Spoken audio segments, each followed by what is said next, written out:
بسم اللہ الرحمن الرحیم نحمدہ ونصلی علی رسولہ الکریم اما بعد فاعوذ باللہ السمیع العلیم من الشیطان الرجیم بسم اللہ الرحمن الرحیم قال اللہ تبارک و تعالی فی کتاب الکریم ان اللہ وملائکتہ یصلون علی النبی یا ایہا الذین آمنوا صلوا علیہ وسلموا تسلیما اللہم صل علی محمد وعلی آل محمد کما صلیت علی ابراہیم وعلی آل ابراہیم انک حمید مجید اللہم بارک علی محمد وعلی آل محمد کما بارکت علی ابراہیم وعلی آل ابراہیم انک حمید مجید رب اشرح لی صدری ویسر لی امری واحلل عقدۃ من لسانی یفقہوا قولی ربنا آتنا فی الدنیا حسنۃ وفی الآخرۃ حسنۃ وقنا عذاب النار ربنا آتنا من لدنک رحمۃ وہیئ لنا من امرنا رشدا لا الہ الا انت سبحانک انی کنت من الظالمین حسبنا اللہ ونعم الوکیل یا حی یا قیوم برحمتک استغیث لا حول ولا قوة الا باللہ العلی العظیم۔ سوال ہے کہ کیا حالت جنابت میں آدمی سحری کھا کر روزہ رکھ سکتا ہے یا نہیں رکھ سکتا؟ بہت اچھا سوال کیا ہے، اور سوال کرنے والے ہیں یہ شکیل احمد دادری، جو اس وقت ہاپوڑ رفیق نگر میں رہتے ہیں۔ عزیز دوستو، یہ سوال کا جو جواب میں آپ کے سامنے پیش کر رہا ہوں، یہ جواب عام مسلمانوں کے لیے ہے۔ یہ صرف شکیل احمد ہی کے لیے نہیں بلکہ عام مسلمانوں کے لیے اور سبھی کے لیے یہ جواب ہے۔ نبی اکرم صلی اللہ علیہ وسلم سے اس طرح کی باتیں ثابت ہیں، اور یہ میں آپ کو حدیثوں کے حوالے بھی دے سکتا ہوں۔ مسلم شریف کے اندر حدیثیں تقریباً 6 ہیں، جن کے نمبر تقریباً میرے ذہن سے نکل چکے ہیں، 2589، اس سے 89 سے شروع ہو کر اور 2595 تک ہیں، یعنی 6 حدیث مسلم شریف کے اندر ہیں، اور یہی حدیث بخاری شریف کے اندر بھی موجود ہیں۔ اس کے لیے یہ حدیثیں تمام کی تمام جو ہے کتب ستہ کے اندر بھی پائی جاتی ہیں۔ ان میں سے کچھ حدیثیں ترمذی میں بھی ہیں، اور سنن نسائی کے اندر، ابو داؤد کے اندر بھی یہ حدیثیں ہیں۔ میں انشاءاللہ اس سے اگلی ویڈیو میں اسی کے جواب کے یعنی کہ اسی کا جواب دیتے ہوئے کل کی ویڈیو میں انشاءاللہ تعالی سارے نمبروں کی نمبرنگ بھی بتلا دوں گا۔ اب صرف مختصر جواب دینا آپ کے سامنے مقصود ہے۔ زیادہ تر احادیث کی جو راوی ہیں حضرت عائشہ صدیقہ رضی اللہ تعالیٰ عنہا ہیں۔ فرماتی ہیں کہ نبی اکرم صلی اللہ علیہ وسلم حالت جنابت میں، یعنی یوں سمجھو کہ ان کو احتلام بھی نہیں ہوتا تھا، بیویوں سے صحبت کی وجہ سے جنبی ہوتے تھے، اور جنبی حالت ہی میں آپ صلی اللہ علیہ وسلم کے لیے صبح صادق ہو جاتی تھی، اور صبح صادق کے بعد آپ غسل فرماتے، اور اس کے بعد میں آپ صلی اللہ علیہ وسلم روزہ رکھتے، اور اس روزے کو نہ افطار کرتے تھے اور نہ اس روزے کی قضا کرتے تھے۔ عزیز دوستو، میں نے تمام احادیث کا مجموعہ آپ کے سامنے رکھ دیا ہے۔ اس کو جو ہے حضرت ابو ہریرہ رضی اللہ تعالیٰ عنہ کا جو فتویٰ تھا وہ اس کے خلاف تھا کہ اگر کوئی جنبی حالت میں صبح صادق کر لے تو اس کو چاہیے کہ وہ روزے کی قضا کرے اور اس روزے کو بعد میں رکھے اور روزہ اس دن نہ رکھے۔ لیکن عزیز دوستو، جب یہ حدیث ان کے یعنی حضرت ابو ہریرہ رضی اللہ تعالیٰ عنہ کی خدمت میں پہنچی تو انہوں نے فوراً اس بات سے رجوع کر لیا، اور اپنے فتوے کو رد کر کے نبی اکرم صلی اللہ علیہ وسلم اور آپ صلی اللہ علیہ وسلم جو ازواج مطہرات ہیں، یعنی حضرت عائشہ صدیقہ رضی اللہ تعالیٰ عنہ، اور ان میں ایک شامل ہیں حضرت ام سلمہ رضی اللہ تعالیٰ عنہ بھی، ان دونوں کی بات پر رجوع کیا اور فرمایا کہ مجھ سے زیادہ مضبوط بات ان دونوں کی ہے۔ اور عزیز دوستو، واضح رہے کہ صحابہ کرام کے اندر یہ بات پائی جاتی تھی کہ جب بھی آپ کے فتووں کے خلاف نبی اکرم صلی اللہ علیہ وسلم کا قول مل جاتا تھا تو فوراً آپ اس پر رجوع کر لیتے تھے اور نبی صلی اللہ علیہ وسلم کے قول کو فوقیت دیتے تھے۔ وہ آج کے ہمارے اور آپ لوگوں کی طرح سے نہیں تھے کہ ان کے ہم لوگوں نے عام طور پر اپنے اپنے اماموں کو اور اپنے اپنے جو ہے بزرگوں کے اقوال کو مقدم سمجھ رکھا ہے اور نبی اکرم صلی اللہ علیہ وسلم کے قول کو پیچھے چھوڑ دیتے ہیں اور پھر کہتے ہیں کہ ان کے پیچھے بھی نبی اکرم صلی اللہ علیہ وسلم کے اقوال ہیں۔ عزیز دوستو، یاد رکھو کہ ان کے پیچھے نبی اکرم صلی اللہ علیہ وسلم کے اقوال کو نہ رکھو، بلکہ ان کے آگے نبی اکرم صلی اللہ علیہ وسلم کے اقوال کو رکھو۔ یہ ایک سوال کا جواب ہے جو مختصر میں نے آپ کے سامنے پیش کر دیا۔ اب ایک اور سوال ہے، انہی کے ایک اور بھائی ہیں، نام میں نہیں لیتا ان کا، وہ پوچھتے ہیں کہ کیا اگر ہم رات کے وقت یعنی عشاء کی نماز کے بعد میں فوراً 8 رکعت تراویح کے نام سے پڑھ کر اور 3 وتر کی نماز پڑھ کر سو جائیں تو کیا ہمارے لیے ضروری ہے کہ ہم جو ہے یعنی صبح کو تہجد کی نماز پڑھیں؟ تو عزیز دوستو، واضح رہے کہ میں نے اب سے پہلی ویڈیو کے اندر بھی یہ بات بتلا دی تھی اور انشاءاللہ تعالی کل کی ویڈیو ہی کے اندر میں یہ بات بھی صاف کر دوں گا کہ یہ کہاں کہاں حدیث ملتی ہے۔ یاد رکھو، یعنی تہجد کی نماز اور تراویح کی نماز یعنی تہجد کی نماز اور وتر کی نماز اور قیام اللیل کی نماز، یہ تینوں کی تینوں ایک ہی نماز ہیں اور نبی اکرم صلی اللہ علیہ وسلم سے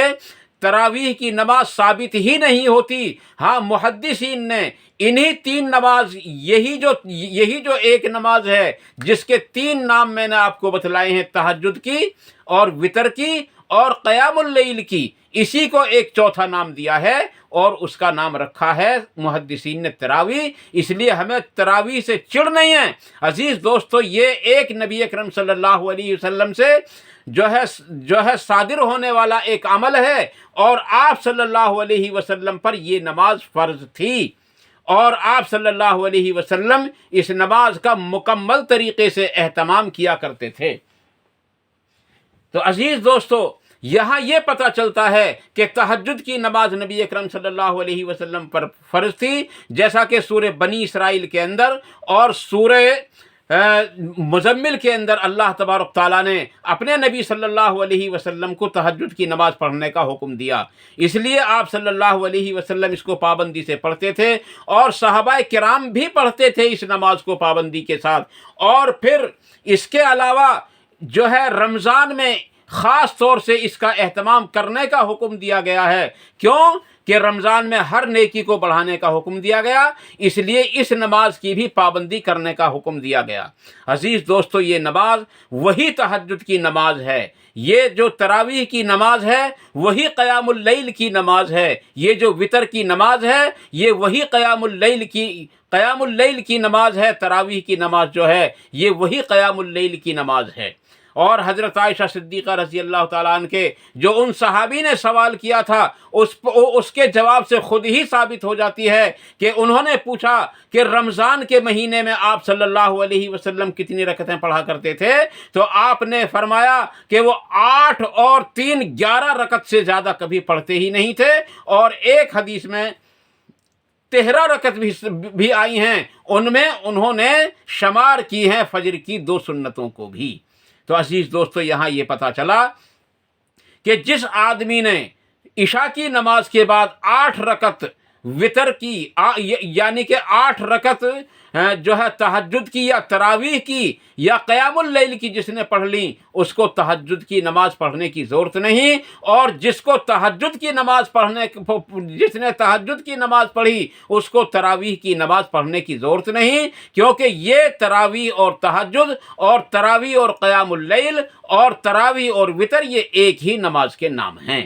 عزیز دوستو، اب مسئلہ یہ اٹھتا ہے کہ ہم اس نماز کو کتنی تعداد میں پڑھیں، 8 پڑھیں یا 20 پڑھیں، یہ بھی بڑا اختلافی مسئلہ ہے۔ عزیز دوستو، اس میں جتنی احادیث نبی اکرم صلی اللہ علیہ وسلم سے ملتی ہیں وہ 8 رکعت تراویح، 8 رکعت قیام اللیل، 8 رکعت تہجد کی ملتی ہیں۔ اس کے علاوہ جو ہے صحابہ کرام نے اگرچہ زیادہ پڑھی ہوں، لیکن نبی اکرم صلی اللہ علیہ وسلم نے 8 کا اہتمام کیا اور 8 ہی کا آپ نے حکم دیا۔ اب ایک اور تیسرا سوال ہے عزیز دوستو، لوگ ہم سے یہ پوچھتے ہیں کہ جی تم اس نماز کو گھر میں پڑھنے کی ترغیب کیوں دیتے ہو؟ عزیز دوستو یاد رکھو، ہم اس نماز کو گھر میں پڑھنے کی ترغیب اس لیے دیتے ہیں کہ نبی اکرم صلی اللہ علیہ وسلم نے 3 دن تک اس نماز کو جماعت کے ساتھ پڑھانے کے بعد آپ صلی اللہ علیہ وسلم نے خود ارشاد فرمایا کہ تم اس نماز کو ہمیشہ اپنے گھر پڑھا کرنا۔ پتہ چل گیا کہ نبی اکرم صلی اللہ علیہ وسلم نے ہم سب کو اس نماز کو گھر میں پڑھنے کا حکم فرمایا ہے، اور آپ صلی اللہ علیہ وسلم کے زمانے میں تمام صحابہ کرام اسی طریقے سے نماز کو پڑھتے تھے، جماعت کا کوئی اہتمام نہیں تھا۔ جب حضور اکرم صلی اللہ علیہ وسلم کا وصال ہو گیا، اس کے بعد حضرت ابو بکر صدیق رضی اللہ تعالیٰ عنہ کا دور آیا، تقریباً 2 سال رہا۔ آپ رضی اللہ عنہ کے دور میں بھی ٹھیک اسی طریقے سے یہ چلتا رہا اور کوئی جماعت کا اس میں اہتمام نہیں کیا گیا تھا۔ اس کے بعد حضرت عمر فاروق رضی اللہ تعالیٰ عنہ کا دور آیا، اور اس دور میں لوگوں نے مسجد میں اس نماز کو پڑھنا شروع کیا۔ کوئی کسی کے پیچھے پڑھتا، کوئی تنہا پڑھتا، کوئی اس کونے میں پڑھتا، کوئی اس کونے میں پڑھتا۔ تو ابو بکر صدیق رضی اللہ تعالیٰ عنہ نے تمیم داری رضی اللہ تعالیٰ عنہ کو حکم دیا کہ وہ لوگوں کو 11 رکعت پڑھائیں، یعنی 8 رکعت نماز تہجد کی، 8 رکعت نماز یعنی کہ قیام اللیل کی پڑھائیں، اور 3 وتر کی نماز پڑھائیں۔ یہ کل رکعت 11 ہوئیں، اور یہی حکم آپ نے حضرت کعب رضی اللہ تعالیٰ عنہ کو بھی دیا تھا۔ تو عزیز دوستو، اور پھر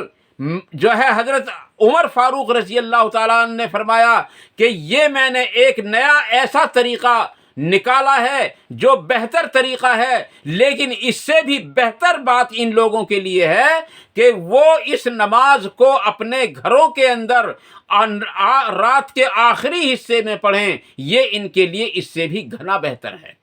تو عزیز دوستو، یہاں یہ پتہ چلا کہ ہم جو اس نماز کو گھر میں پڑھنے کی ترغیب دیتے ہیں وہ اس لیے دیتے ہیں کہ نبی اکرم صلی اللہ علیہ وسلم نے اس نماز کو گھر میں پڑھنے کا حکم دیا، الا یہ کہ 3 روز تک آپ نے اس نماز کو پڑھایا، اور صحابہ کرام چاہتے تھے کہ ہم اس نماز کو نبی صلی اللہ علیہ وسلم کے پیچھے پڑھیں، لیکن چوتھے روز آپ اپنے کمرے سے نہیں نکلے، اور صبح صادق ہونے پر نکلے، اور فرمایا کہ تمہارے اس شوق سے میں بہت خوش ہوں، لیکن اب میں یہ چاہتا ہوں کہ تم اس نماز کو اپنے گھروں کے اندر پڑھو، کیونکہ بہترین نفل نماز وہ ہے جو اپنے گھروں کے اندر پڑھی جاتی ہے۔ اور آپ صلی اللہ علیہ وسلم نے ارشاد فرمایا کہ میں آج اس لیے نہیں آیا تھا کہ کہیں تمہارے اوپر یہ نماز فرض نہ ہو جائے، مجھ پر تو فرض ہے، کہیں ایسا نہ ہو کہ تمہارے اوپر بھی یہ نماز فرض ہو جائے۔ یہ حدیث آپ کو عزیز دوستو اگر پڑھنی ہے، حروف بحروف پڑھنی ہے، تو آپ کو یہ مل سکتی ہے۔ میں کتاب کا نام ذہن سے نکل گیا ہے، اس کتاب کے اندر موطا امام مالک کے اندر مجھے نام بھی یاد آ گیا، اور یہ وہ کتاب ہے جو اس امت کے اندر دنیا کے اس تختے پر سب سے پہلے کتاب لکھی گئی تھی۔ حضرت امام بخاری رحمۃ اللہ علیہ کے بھی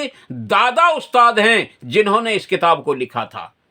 اور ایک ہی جلد کے اندر ہے، اور اس کا ترجمہ اردو میں بھی کر دیا گیا ہے، اور جہاں تک میں سمجھتا ہوں ترجمے کے انداز سے پتہ یہ چلتا ہے کہ اس کا ترجمہ کسی بریلوی حضرات میں سے کسی حضرت نے کیا ہے۔ عزیز دوستو، وہ بھی کہتے ہیں کہ تمیم داری رضی اللہ تعالیٰ عنہ کو اور حضرت کعب رضی اللہ تعالیٰ عنہ کو حضرت عمر فاروق رضی اللہ عنہ نے 8 رکعت تراویح کی نماز پڑھانے کا حکم دیا کہ وہ 8 رکعت تراویح کی اور 3 رکعت وتر کی پڑھایا کریں۔ میں آپ کو اس کا نمبر بھی بتلا سکتا تھا، لیکن نمبر میرے ذہن سے نکل گیا ہے اس وقت عزیز دوستو۔ ہاں یاد آ گیا، وہ 230 نمبر ہے جو میرے پاس یہ کتاب موجود ہے، اس کے اندر 230 نمبر ہے۔ البتہ دیگر کتابوں کے اندر جو میں نے اس کا حوالہ دیکھا ہے وہ 253 کا لکھا ہوا دیکھا ہے، لیکن میرے پاس میں 253 پر یہ حوالہ نہیں بلکہ 230 پر ہے۔ عزیز دوستو،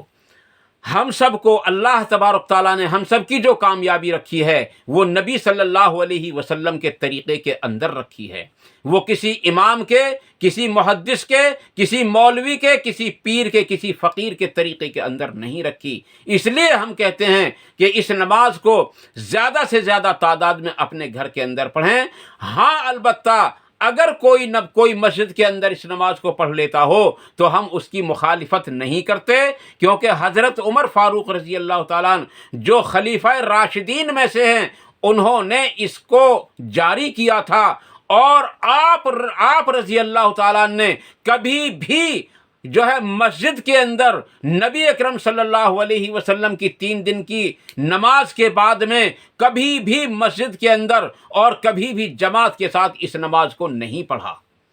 اور پھر ایک بات اور بھی یاد رکھیں عزیز دوستو، اسی حدیث کے الفاظ ہیں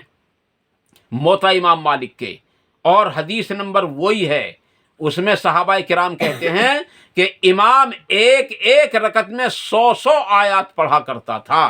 اور ہم رات کو پوری رات نماز پڑھتے تھے، یہاں تک کہ امام چھوڑتا تھا ہم کو صبح صادق کے بالکل قریب، اور ہم بہت دوڑ کر بمشکل سحری کھایا کرتے تھے۔ عزیز دوستو، یہاں یہ پتہ ہم سب کو چل گیا، اگر یہ حدیث ہم آپ کے سامنے پیش کر دیں تو آپ بھی اس بات کو سمجھ جائیں گے کہ یہ 8 رکعت سے زیادہ نہیں، اور دوسرے آپ یہ بھی سمجھ جائیں گے کہ اس کا پڑھنا اپنے گھر ہی کے اندر افضل ہے۔ ہاں اگر کوئی نبی اکرم صلی اللہ علیہ وسلم کو اپنا رسول مانتا ہوگا تو وہ ان احادیث پر عمل کرے گا، اور جو شخص اپنے بزرگوں کو اور اپنے اماموں کو اور اپنے محدثین کو نبی اکرم صلی اللہ علیہ وسلم سے بڑا مانتا ہوگا تو ضرور وہ اپنے طریقے پر رہے گا اور نبی صلی اللہ علیہ وسلم کے حکم اور آپ صلی اللہ علیہ وسلم کے طریقے کو چھوڑ دے گا۔ اللہ تبارک تعالیٰ سے دعا ہے کہ وہ ہم سب کو ان مختصر سی باتوں پر عمل کرنے کی توفیق عطا فرمائے، اور ان جو بات جذبات میں میری زبان سے غلط نکل گئے ہو ان سب کو ہمارے دلوں سے نکال دے، اور صحیح باتوں کو ہمارے دلوں کے اندر راسخ فرمائے، اور ان پر عمل کرنا آسان فرمائے، اور ان پر عمل کرنے کی توفیق بھی عطا فرمائے، اور ان پر عمل کرنے کے موقع بھی عطا فرمائے، اور ان تمام باتوں کو دوسروں تک پہنچانے کی بھی توفیق عطا فرمائے۔ وآخر دعوانا ان الحمد للہ رب العالمین۔ سبحان ربک رب العزت عما یصفون وسلام علی المرسلین والحمد للہ رب العالمین برحمتک یا ارحم الراحمین۔ والسلام علیکم ورحمۃ اللہ تبارک و تعالی وبرکاتہ۔